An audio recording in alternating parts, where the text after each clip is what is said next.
আসসালামু আলাইকুম প্রিয় বন্ধু সুরিত, একটা মজার কাহিনী শোনাই আপনাদের।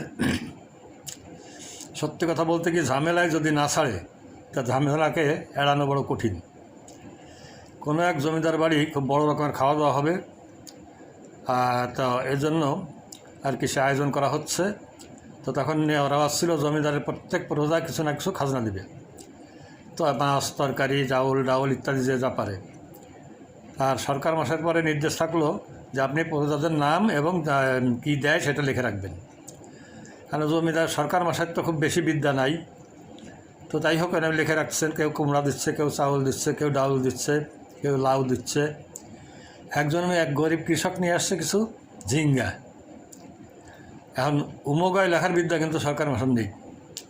কারণ সরকার মাসায় তো শুনেই এমনি ঘেমে উঠছে, হয়তো ঝিঙ্গা আনছিস, উমগায় লিখতে পারতেছেন না উনি। তো বলছে যে এরকম আচ্ছা তোর নিজের তোর নাম কর, তোর তরকারির নাম লেখা রাখবে না।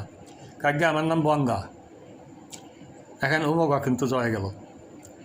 তারপর তোর নামও লেখা লাগবে না, তোর বাবার নাম কয়া, কাকে রঙ্গু। উমগায় কিন্তু ছাড়তেছে না সরকার ভাষায় রে, কারণ সরকার ভাষায় যতই এড়াতে চেষ্টা করছে উমগায় তারা পেছায় ধরতেছে।